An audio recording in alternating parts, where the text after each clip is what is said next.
There is nowhere you need to be right now. Nothing is waiting for your attention. Nothing requires an answer. The day, with all its edges and obligations, is already behind you, already receding the way water recedes from stone, quietly, without announcement, leaving only a faint residue of salt and the soft impression that something gentle has passed through. So let yourself arrive here. Let your body settle into whatever is holding it. The mattress, the cushions, the particular weight of the blanket over you, and feel how that support has been there all along, patient and constant, not asking anything in return. Let your shoulders drop a little. Let your hands open, just slightly, so the fingers are no longer curled. Let your jaw be soft. You are going somewhere tonight, somewhere low and quiet and edged with salt air, somewhere the only clock is the changing color of the light on the water, and the hours are wide and unhurried, and nothing needs to be finished by any particular moment. All you need to do is breathe. In through the nose, slow, and feel the breath fill you from the bottom of the lungs upward, like water rising in a clear vessel, and out, even slower, until the breath is entirely gone, and there's a small, still pause at the end of it, a quiet room at the center of things. Once more, in, slow and full, and out, long and releasing, and that quiet room at the end. Good. You are already beginning to let go. You can feel it, a softening at the edges, a willingness to be carried somewhere peaceful and slow. The story is here, and it is in no hurry, and neither are you. Come then, follow the sound of the tide. Follow the smell of brine carried on a cool, low wind. Follow the amber light just beginning to warm on the horizon. Everything else can wait. Everything else is already very far away. The basalt shelf extends outward from the land like a broad, patient hand held flat toward the sea. You arrive at the edge of a low path, packed earth between rough grasses, the grasses already going gray-green in the late afternoon, already bending slightly in the slow onshore wind. And then the path ends, and the stone begins, and the stone is black and wide and ancient. It is the kind of black that isn't dark so much as deep, a color that has absorbed 10,000 tides, 10,000 mornings, 10,000 years of salt and light, and the slow percussion of the water's edge. The basalt is not smooth. It has texture, small ridges and pits, and shallow bowls worn into its surface by the patient labor of the sea. But it is not sharp either. It yields underfoot just slightly, the way anything does that has been softened over a very long time by something very gentle, acting over a great span of patience. The smell reaches you before anything else does. It is brine. Of course it is brine, the foundational salt smell of any coast. But it is not a harsh smell here. It has been softened by the mineral undertone of wet basalt, a cool, faintly metallic note, like the inside of a stone room after rain. And beneath that, something organic and ancient, the green-brown smell of kelp exposed at low tide, drying slowly in the low sun. And beneath even that, if you breathe slowly enough, if you let the breath come all the way down, something warm, something almost sweet. Beeswax, perhaps. Warm wood. The particular smell of a workshop where something careful has been done for a very long time. You follow the smell of beeswax and brine toward a low building at the seaward edge of the shelf. It is built into the basalt rather than sitting upon it. The back wall is the cliff face itself, sealed with pale mortar, and the front wall faces the water entirely. A wide window open to the afternoon. The roof is low and covered with something gray and weathered, and the walls are the same warm ochre of old plaster over stone. There are driftwood planks along the exterior wall, and shallow clay trays stacked in a patient column near the door, and a coil of wicker rope hung from a wooden peg.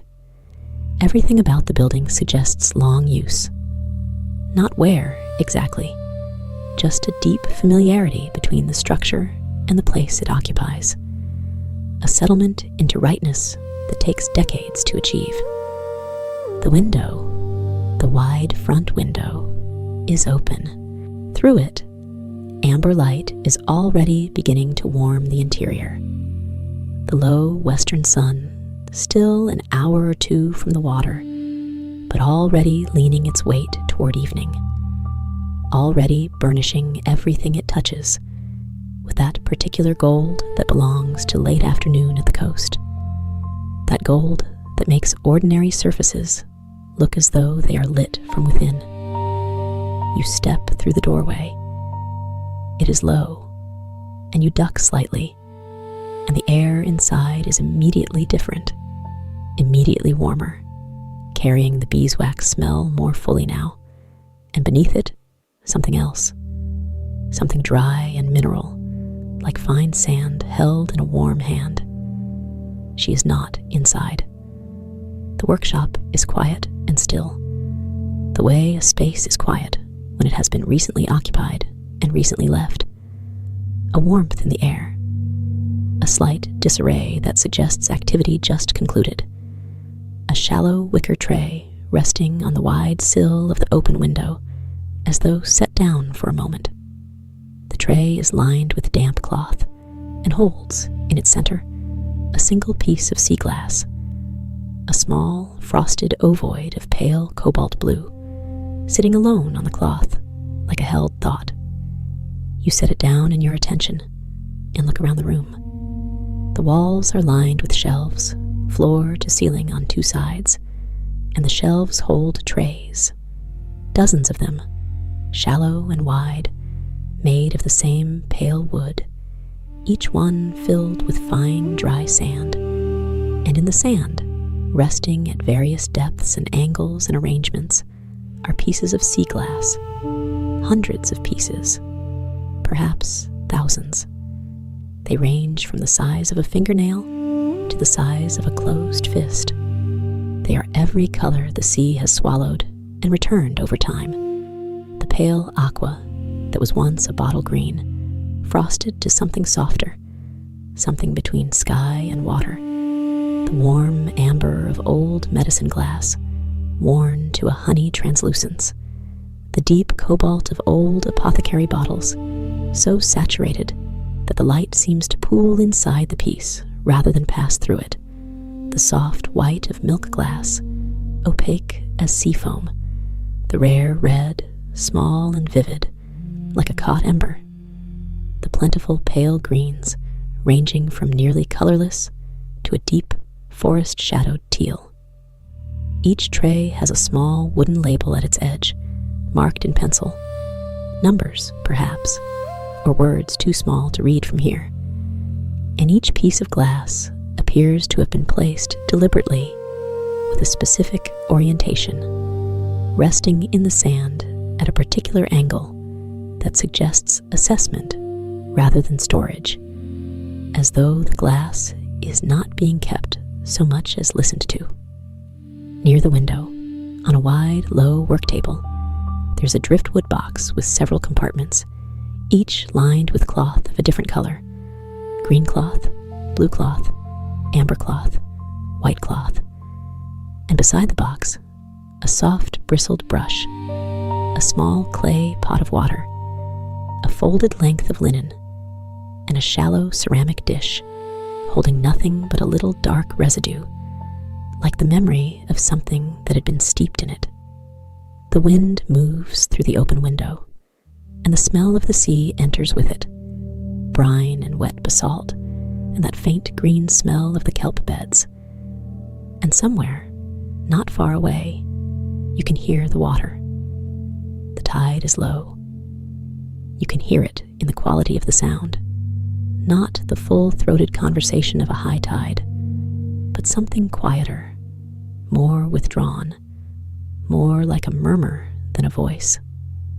The water is pulling back from the shelf, or has already pulled back, and what remains in the shallow pools and channels cut into the basalt is barely moving, just trembling slightly at the surface when a small wave finds its way in from the deeper water and sends a low whisper of motion through. And below that sound, beneath the water's murmur and the wind through the window, there is another sound, very faint, so faint you might think you imagined it. A soft, small click, glass settling against stone. You step back through the doorway and out onto the shelf, and you see her. She is perhaps 30 feet out from the building, moving slowly along the seaward edge of the shelf, crouched low, a shallow wicker tray held in the crook of one arm. She is wearing a canvas apron over a gray wool sweater, and her hair is caught back loosely, and she moves with the particular unhurried attention of someone who is doing something they have done many times, something that requires not speed, but presence. She sets one foot carefully, and then the other, and she pauses and crouches lower, and when she straightens again, there is something in her hand, too small to see from here, a point of color, cobalt or amber, caught in the low sun, and she turns it once in her fingers and places it in the tray. She does not look up. She does not seem to notice you, or if she does, she makes no sign of it, only continues her slow progress along the water's edge, her attention given entirely to the shelf beneath her, to the small things the tide has left, and you understand, without being told, that you are welcome here, that presence is its own invitation, that the only rule is to move slowly and to pay attention, and to let the place have whatever time it needs. You move out onto the shelf, and the black basalt is cool and slightly damp beneath your feet, and the late sun is warm on the back of your neck, and the wind is soft and low and carries the smell of the open water beyond, something cleaner and colder than the shelf smell, a blue salt wind from far out over the deep. The tide pools are scattered across the shelf in shallow depressions, each one its own still world, a circle of water barely 4 inches deep, perfectly clear, its floor a miniature landscape of dark stone and pale sand, and the occasional small creature going about its patient, wordless life.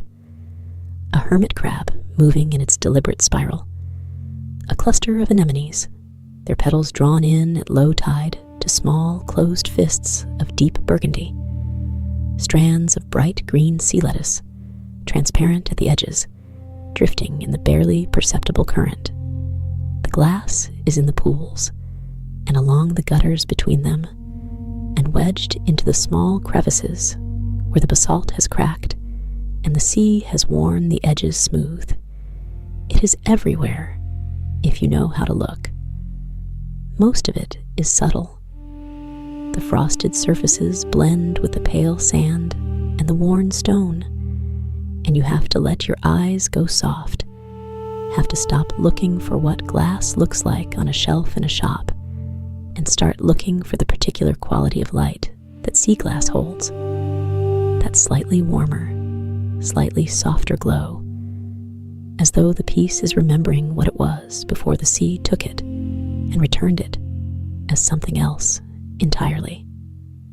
She has moved further along the shelf now, and you follow at a distance, moving carefully between the pools, pausing when she pauses, letting your eyes adjust to the language of the shelf.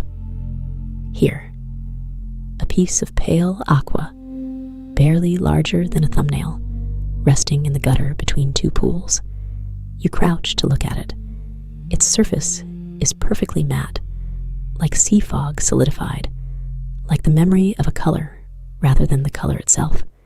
When you pick it up, carefully, gently, with 2 fingers, it is heavier than it looks, the weight of old glass, dense and cool, and it sits in your open palm with a satisfying, settled presence, like a small and patient thought. The weight of it. Cool and smooth on one side, and on the other side slightly nubbly where the frosting is thicker, where the sea has worked harder, and the texture under your thumb is almost like held sand or fine-grained wood, or the surface of something very old that has been touched many times by many gentle hands. You set it back where you found it, or nearly where you found it. You don't have a tray, and it belongs in her collection, not yours. And you straighten slowly, and the wind moves through your hair, and the sun is noticeably lower now, the gold of it richer, leaning more toward amber, the kind of light that makes even the black basalt look warm.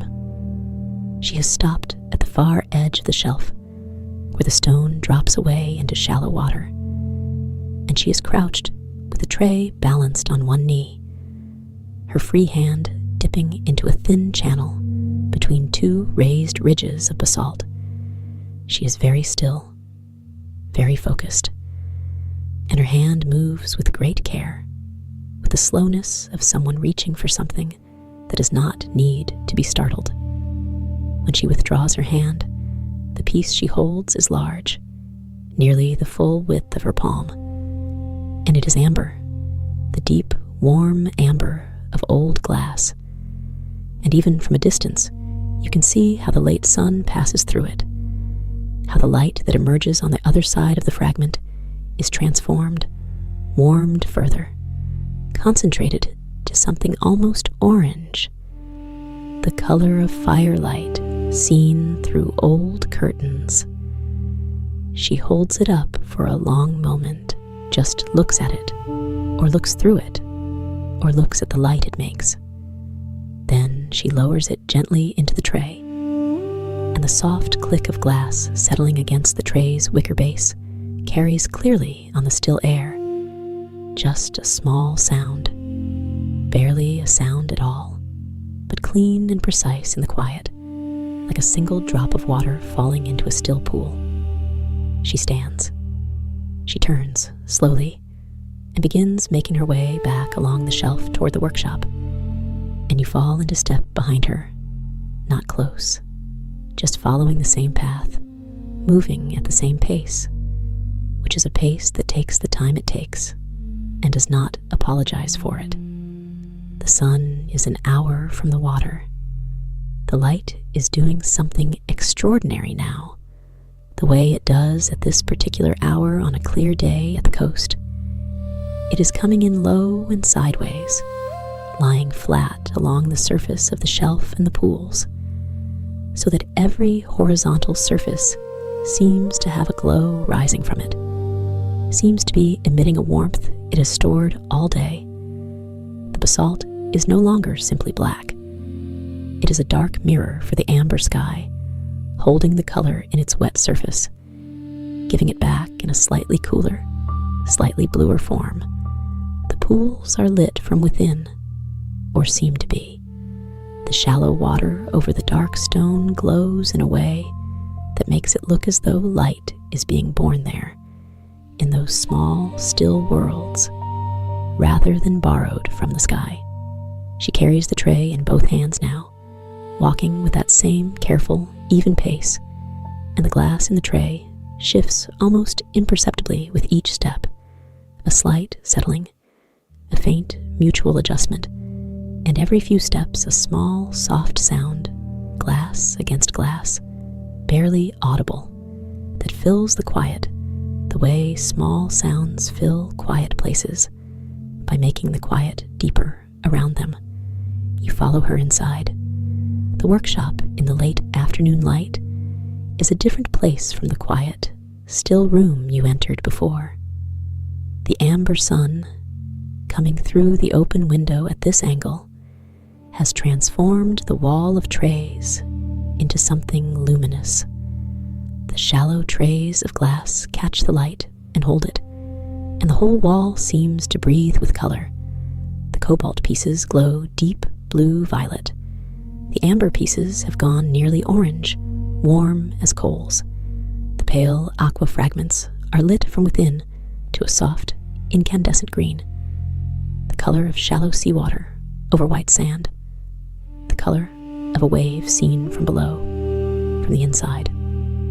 The smell of the room, in the warmth of the direct sun, has shifted. The beeswax is stronger now, more present, a sweetness under everything, and the mineral smell of the glass itself, which you hadn't quite registered before, is there now too. Something dry and ancient, like stone in the sun, like the inside of a cave that opens to the sea. She sets the tray on the work table beside the Driftwood Sorting Box and stands for a moment, her hands at her sides, just looking at what the tray holds. A small inventory, 8 or 9 pieces, perhaps a few more, nested in the damp cloth, each one waiting. She begins with the largest piece, the amber, the one she found at the shelf's edge. She lifts it from the tray with both hands, holding it by the edges, and she holds it up to the window, to the full amber light of the declining sun, and the room is briefly transformed by what passes through it. A warm, moving blush of orange light spreads across the work table, across her face, across the shelves behind her, a light that belongs to another hour, another season, another kind of fire.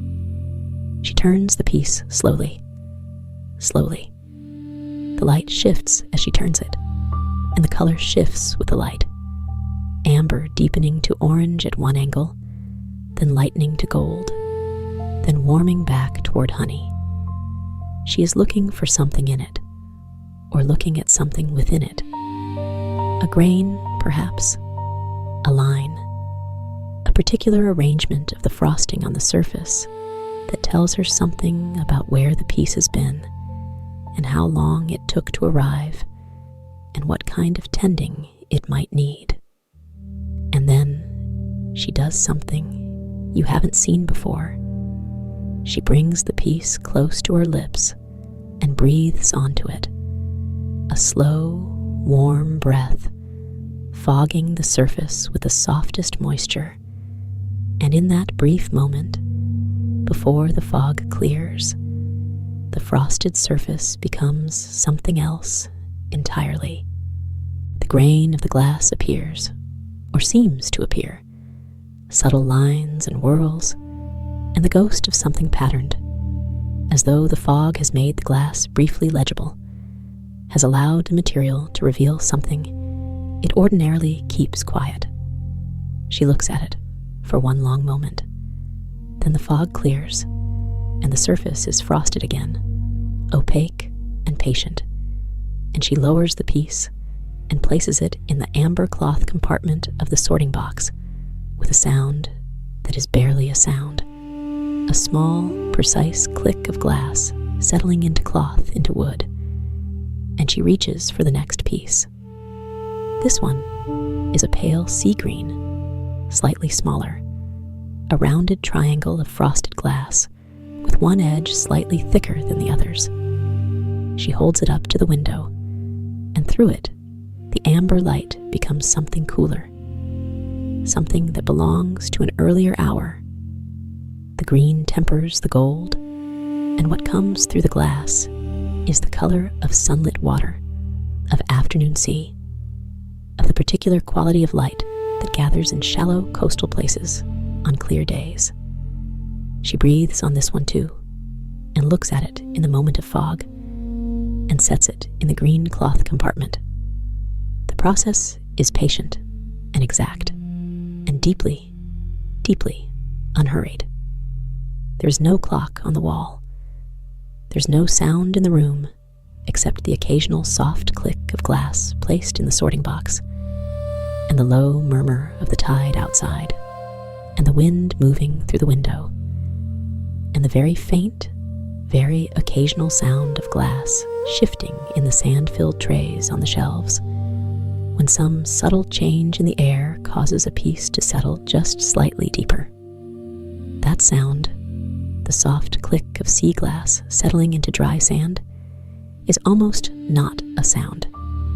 It is closer to a feeling than a sound, the kind of thing you register not with your ears, but with the back of your neck, the soft place behind your sternum, the part of you that is always listening for signals of safety and stillness.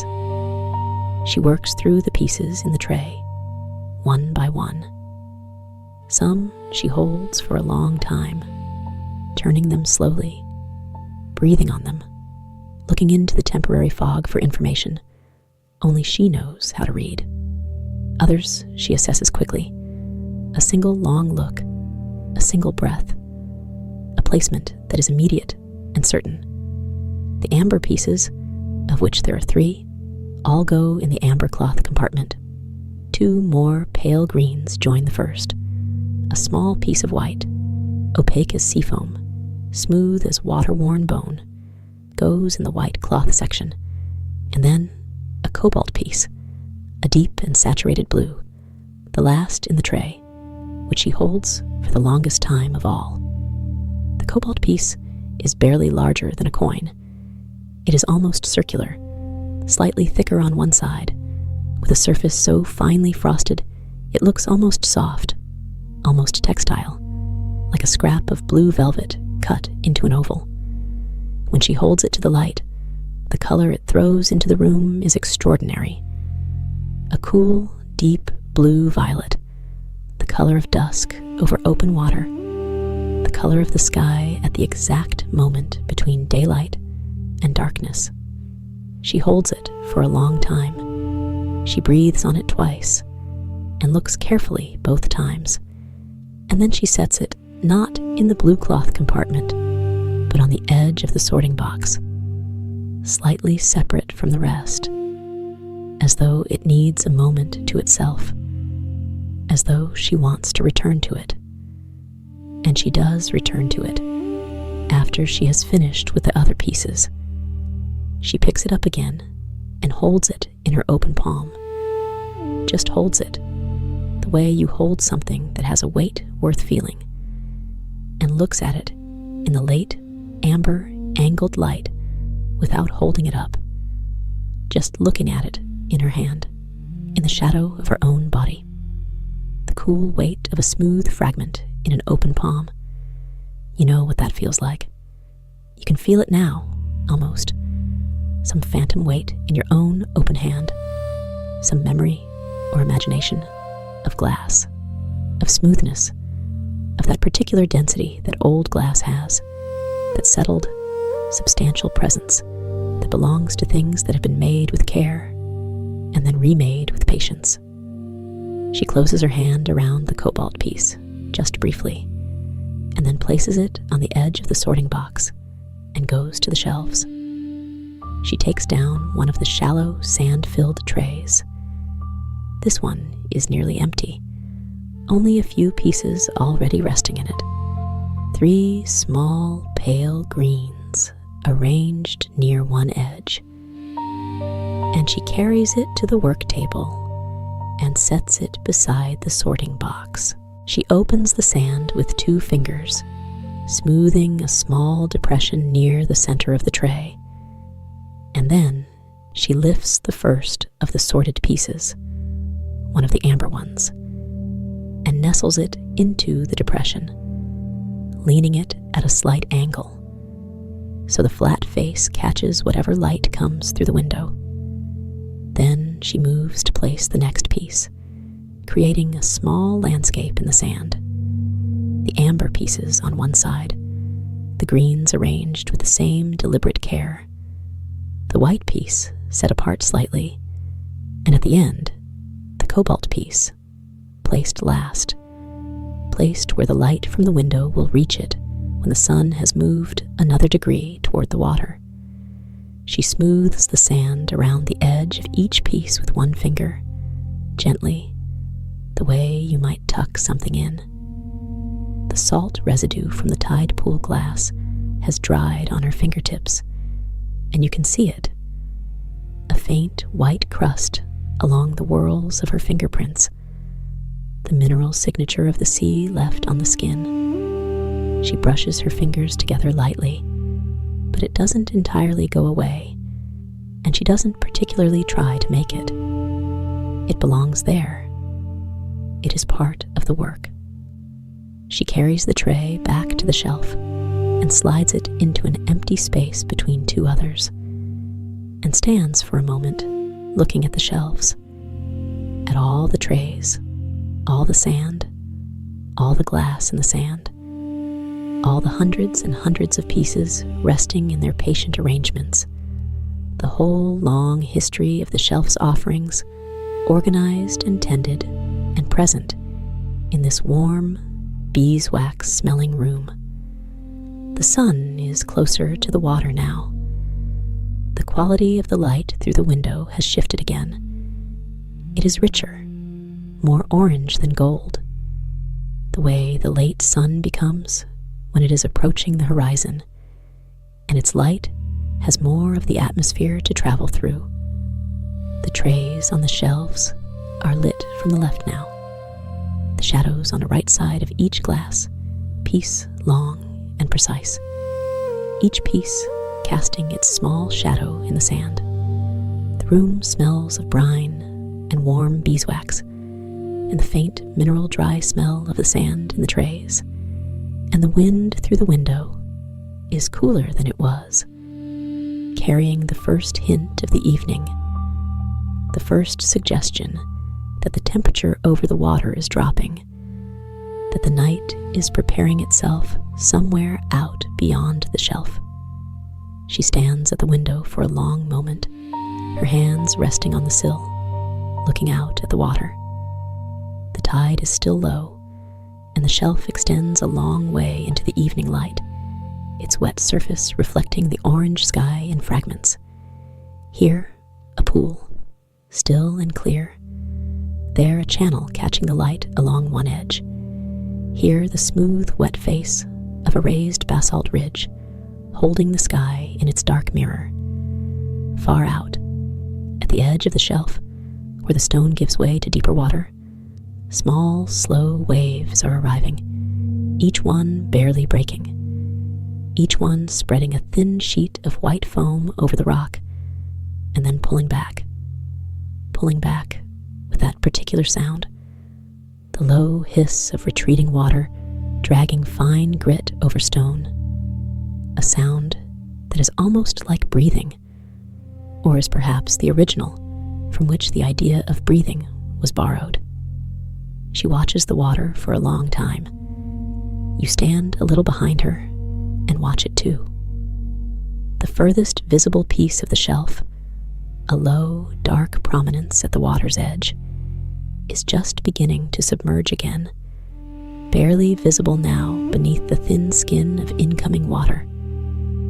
And you understand that the tide has turned somewhere out in the deep and is returning, and will be here gradually, in time, filling the pools and channels and gutters with the slow certainty that has been filling them for longer than the station has stood, longer than the glass has been here, longer than any of the particular details of this place, going all the way back to when this was only black stone and open water and the unwitnessed patience of the sea. She turns from the window and moves to a small shelf near the back wall, where a ceramic teapot and 2 bowls rest beside a tin of something. She fills a small copper pot from a clay jug of water and sets the pot on the low iron stand over the spirit lamp. The lamp is barely a lamp, just a small wick in a dish of oil, but it is enough for this. And the blue flame that appears when she touches a long match to the wick is very small and very steady. and casts almost no light, but just enough warmth to do the work of heating water slowly. From the tin, she takes a small measure of something dry, dried leaves, pale and slightly silvery, which even from here carry a faint green salt smell that is the smell of the sea in dried form, the ocean compressed into a leaf, and adds to this a small pinch of something from a smaller tin, something that smells of chamomile, of meadows, of the inland world beyond the shelf, a sweetness that softens the brine. She holds both tins for a moment, one in each hand, like a small inventory of two worlds. Then she sets them down and turns back to the window and waits for the water to heat. And you wait with her, and the room is very quiet, and the smell of brine and warm beeswax is steady and constant and deeply familiar now, as though you have always known this smell, as though somewhere in the long inventory of comforting things, this smell has always had a place. The copper pot begins, in time, to make a sound. Not a boil, not yet. Just the first small ticking of water beginning to move, beginning to remember that warmth changes things, that heat is a kind of conversation between one state and another. She doesn't watch it. She is looking out the window again, or looking at the glass on the shelves, or looking at something that isn't a specific object, but is more like the quality of being here, in this room, at this hour. You find yourself looking at the shelves again. The more you look, the more you see. Each tray is not just a tray of glass. It is a record of something, a small archive of arrivals.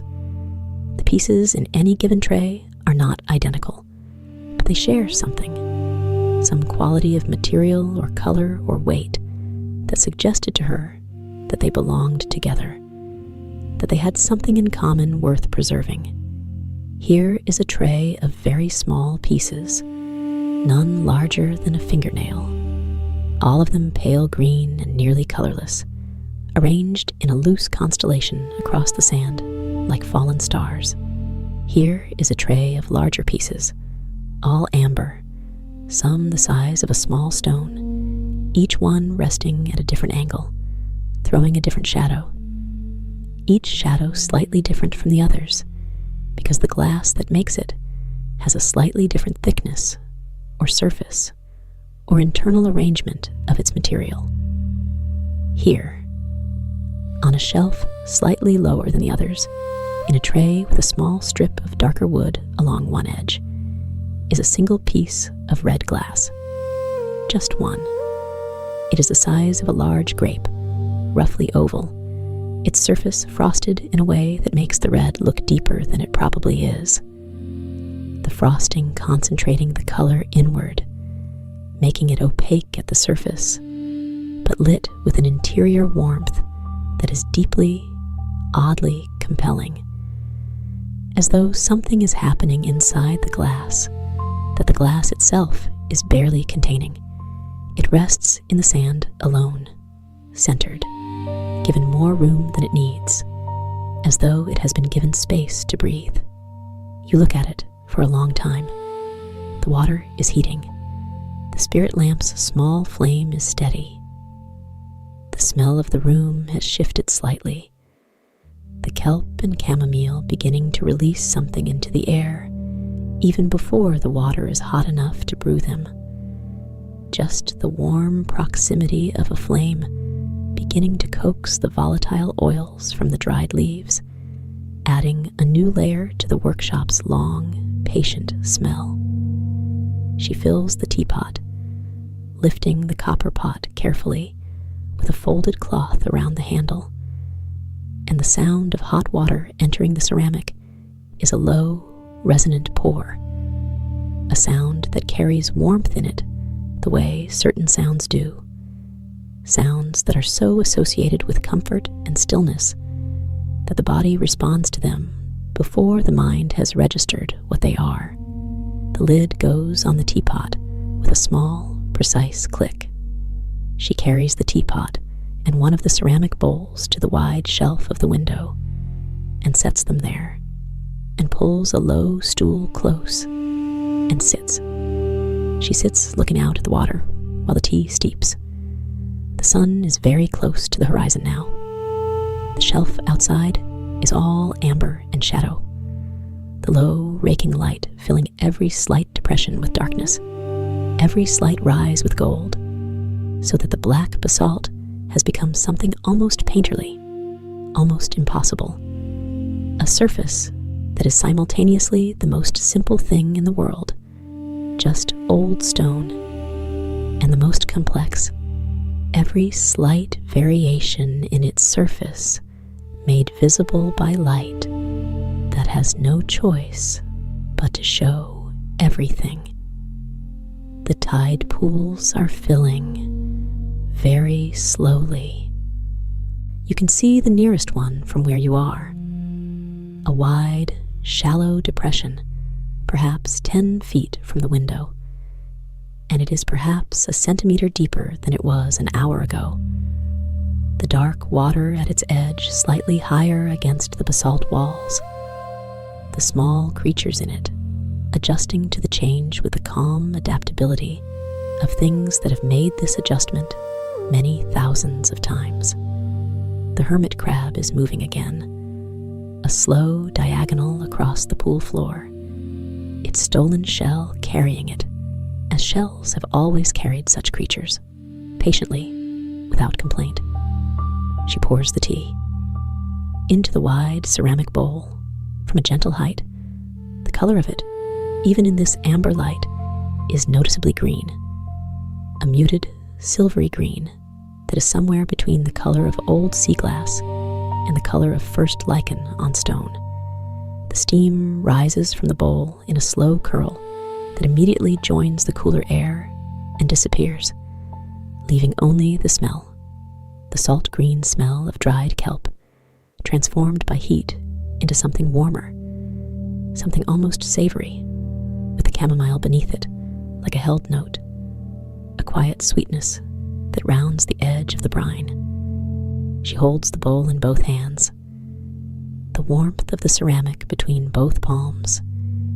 You can almost feel it, that particular warmth that radiates from a full, newly poured bowl, that slightly too warm to hold, just warm enough to hold warmth, that requires you to commit to the holding, to decide to stay with it, to let your hands become warm and stay warm, and be grateful for the warmth.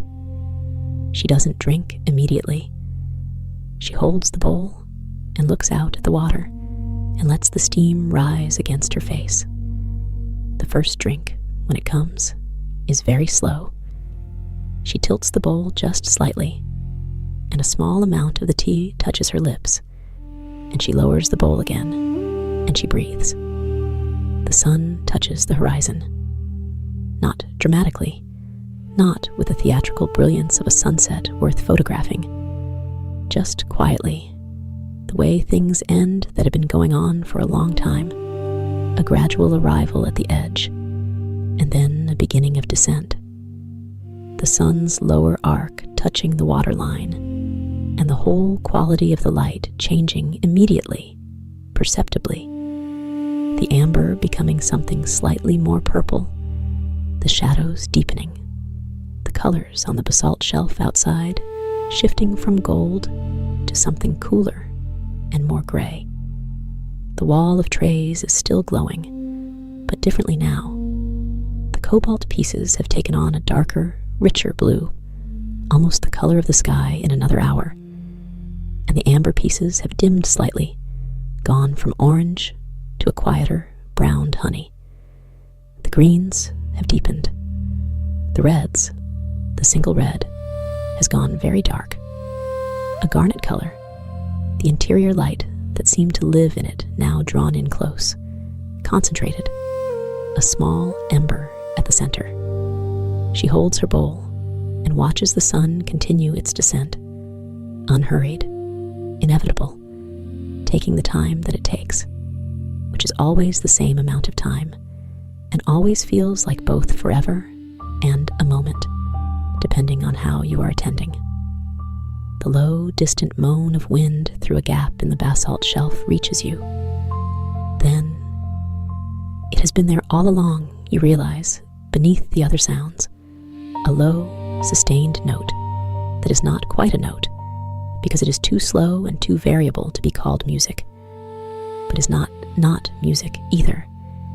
It is the sound of the shelf breathing, the sound of the wind finding the particular geometry of basalt gaps and tunnels, and responding to what it finds. And the sound is low and slow, and not mournful. Not at all mournful, just old. Just the sound of something very old doing what it has always done, which is to move air through stone and let the stone shape what comes through it. The sound comes and goes with the wind, which comes and goes with the evening's own breathing. She finishes her tea in small, slow sips, each one followed by a pause. Each pause long enough to let the warmth travel from the bowl through the hands, and from the tea through the throat and downward. The salt residue on her fingertips leaves the faintest trace on the outside of the bowl, white on cream ceramic, almost invisible. The light outside has gone from amber to a rose-tinged gray. The sun is half below the water now. The shelf has gone quiet in the way the coast goes quiet at this specific hour. The birds, if there were birds, have gone wherever birds go in the evening. The wind has dropped slightly, as it often does in that strange pause between the thermal activity of the day and the cooler, more settled air of night. The tide is still coming in, but slowly, and its sound is a low, steady shush of moving water over stone, a sound that has been present all along and will be present all night. The long, patient conversation of water and stone that does not require anyone to listen to it in order to continue. She sets the empty bowl on the shelf beside the teapot and sits for a moment with her hands in her lap, looking at the darkening sky over the water. Then she gets up and goes to the shelf near the back wall, the same shelf where the teapot lives, and from it she takes a lamp. It is small, a low, flat reservoir of oil in a ceramic base, with a wick just tall enough to produce a flame about the size of your thumb. She fills the reservoir from a small bottle that smells of beeswax and something else, something floral, and trims the wick with a small pair of scissors and holds a match to it. And the flame that appears is very small and very warm and immediate, throwing a circle of amber light that is narrower than the full sunlight that preceded it, but somehow more present, more personal, more like being addressed than being illuminated. She carries the lamp to the work table and sets it near the Driftwood Sorting Box, and in the lamplight, the remaining sorted glass, the pieces she sorted earlier, the ones she'll move to new trays tomorrow, or perhaps the day after, glows with that same deep interior warmth. The amber piece, visible in the blue cloth compartment, she had set it there by accident or intention. The amber in the blue glows orange warm against the blue cloth. The cobalt piece, set separately on the edge of the box, is lit from below now, and its underside is darkest blue, almost black, and its top catches the warmth of the lamp and turns a complex in-between color, like blue becoming purple, becoming something with no name. She spends a little time at the workbench in the lamplight, not working exactly, but tending. She takes the soft brush and runs it gently over a few of the pieces in the sorting box, removing any remaining grit or salt crust, very gently, the brush barely touching the surface, more like suggesting contact than making it. She turns one of the amber pieces over and sets it back differently. She adjusts the cobalt piece's position on the edge of the box by 1 millimeter, then 1 millimeter back, until it is exactly as it was, or perhaps exactly as she intended.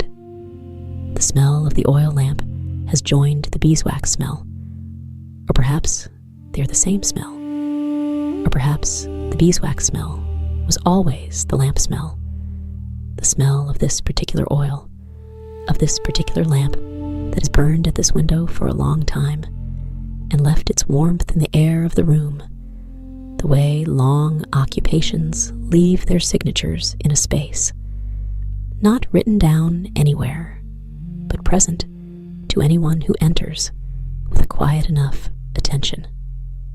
She wipes her hands on the folded linen and sets the linen down. She goes to the window and stands there in the lamplight, looking out at the now dark shelf, and the last of the sunset is a thin line of rose orange at the very edge of the sky over the water, and the basalt below is all dark gray and blue-black shadow, and the tide pools are barely visible now, except where the last of the skylight reflects in them, small, still mirrors set into the stone. The tide is measurably higher. The pool nearest the workshop, the wide, shallow one you watched the hermit crab in, is nearly full now, the water at the same level as the shelf on 3 sides. And when a slow wave finds its way in from deeper water, it passes over the pool's lip, and the pool and the shelf are briefly continuous. The same body of water, undivided, and then the wave retreats, and the pool is a pool again, a held world, just slightly fuller than before.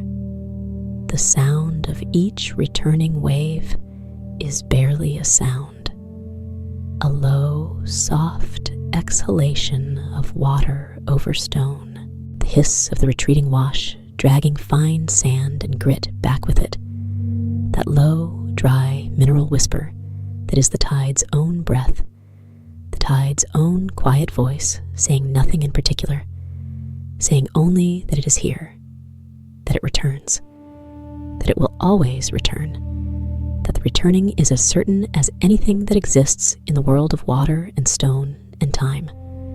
And beneath each wave, in the deepest part of the sound, if you are very still and very quiet, the softest possible click, glass against stone, the tide carrying in new arrivals, pieces that have been traveling for months, perhaps years, tumbling slowly in the deep water beyond the shelf, their edges softening with each season, their surfaces taking on the particular frosted quality that the sea gives to glass, and only the sea can give. A texture that is neither polished nor rough, but something else. Something that belongs to the long, patient process of being changed by moving water over a great deal of time. New pieces coming in on the tide. She will find them tomorrow, or the day after, or in a week's time, when the water has placed them in the gutters and pools and left them there for her to discover. She does not rush that. She does not go looking for tomorrow's glass tonight.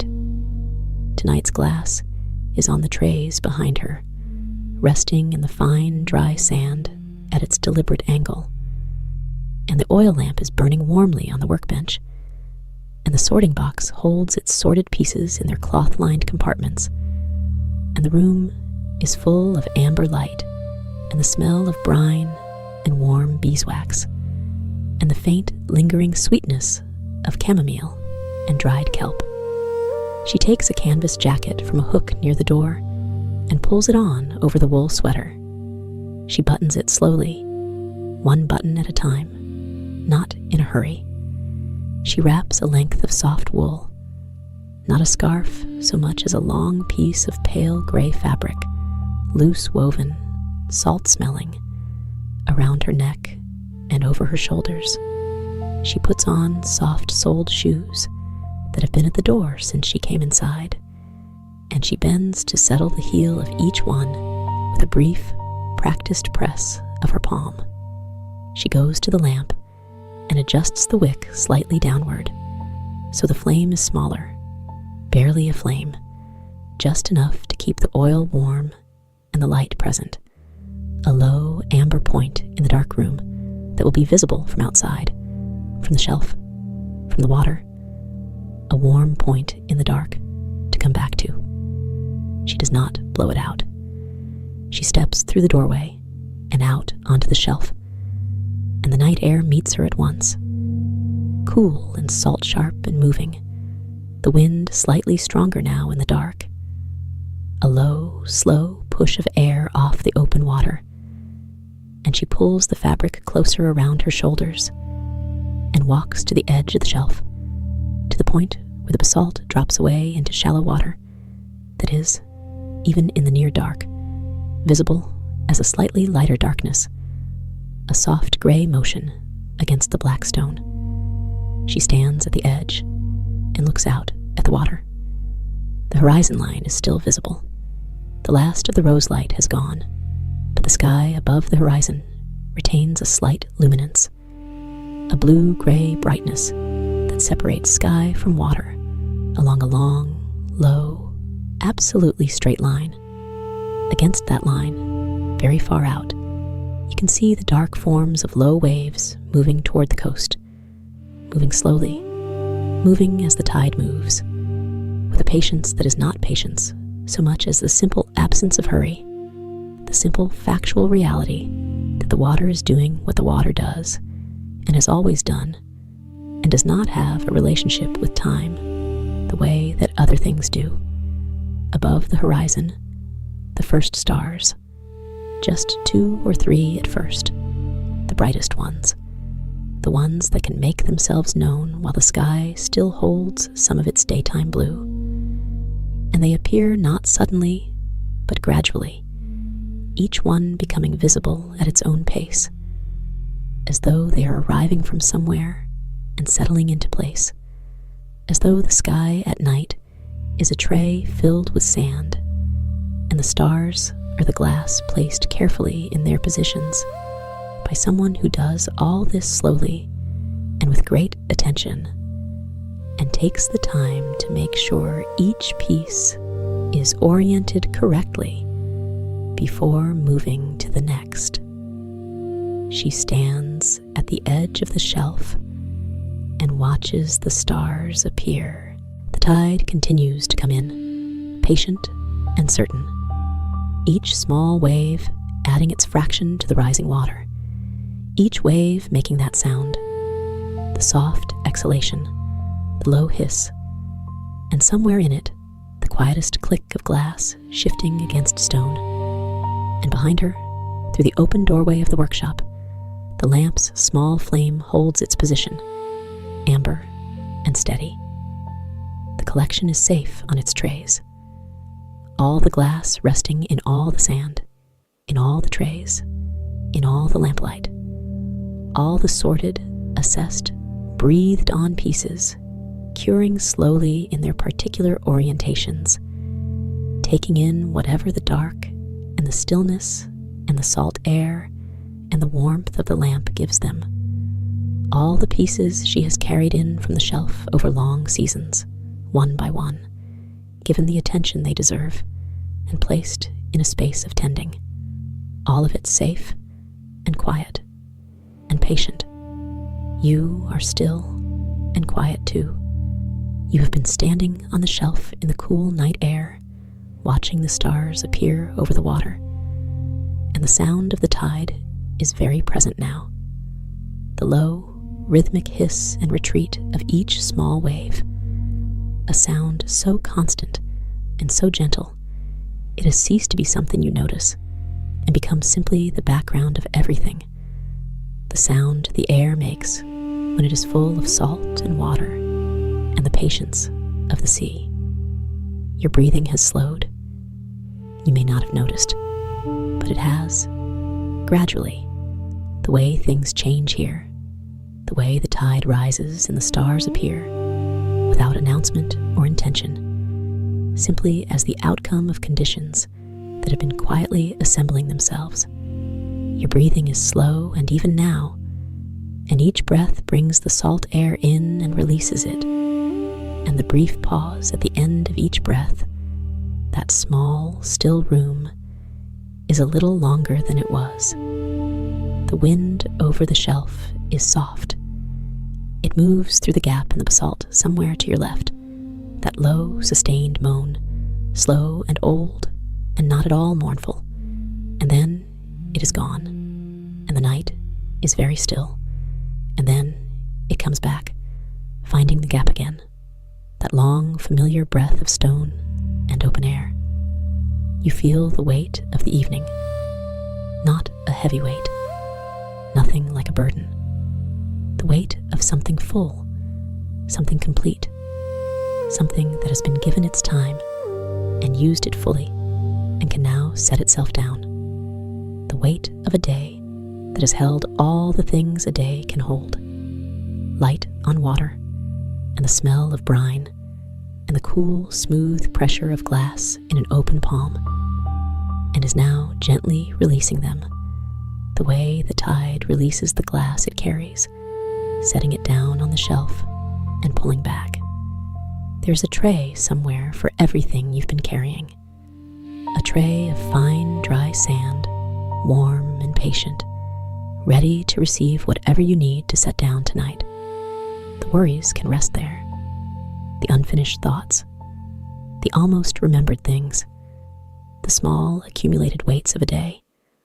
All of them can be placed gently, like glass in sand, oriented at the right angle to catch whatever light comes to them in time, and left to rest. They don't need your attention tonight. They will be there if you want them, later, when the time is right. But right now, the tray is filling, and the lamp is burning low, and the stars are coming out over the water, and there's nothing that requires you to be anywhere but here, which is also the place where sleep is, the quiet room at the end of the breath, the warm ceramic weight of nothing particular in both hands. The tide is returning, each wave slow, laying itself over the stone and pulling back, and the soft hiss of retreating water dragging the fine grit and the faint click of glass shifted by the water against the basalt, each cycle the same and slightly different, as all cycles are, as breathing is. In and out. In, slow, out, long. The stars are more numerous now. The sky above the horizon is very dark, and the stars are very many, and they are reflected faintly in the deepest part of the tide pools, small, imprecise echoes of light in the water, moving slightly as the water moves. She is still standing at the edge of the shelf, or perhaps you have become her, or she has become the quality of attending. Just a presence at the edge of the stone, open to the dark water, and the returning tide, and the accumulating stars, held lightly in the night air, in no hurry to be anywhere, in no hurry to become anything other than this quiet witness to the slow work of the sea. The lamp behind you is very small now, just a warm point, amber, in the dark, the smell of brine and warm beeswax, the soft click of glass and sand. Somewhere behind you, all the glass is resting, all the frosted greens and cobalt blues and warm ambers in their trays, in their sand, in the warm amber circle of the oil lamp's reach, in the long patience of being held and attended and set gently down. The waves are coming in slowly now, very slowly, each one a long time between, and the hiss of each retreat, long and dry and low, like breathing, like you're breathing. The cool weight in your palm, the warm ceramic between both hands, brine, beeswax, salt on the fingertips, drying white, the low moan through the gap in the basalt, and then the stillness after it, the deep quiet that comes when the wind has passed and the stone has finished speaking, and there's only the water and the stars and the long, patient dark that holds everything without effort, without holding. Your body is heavy, pleasantly, deeply, the way the glass is heavy, that settled, ancient weight of something that has been made and then remade over a very long time into something softer, something more itself. You don't need to do anything now. You don't need to go anywhere. The shelf will be here. The workshop will be here.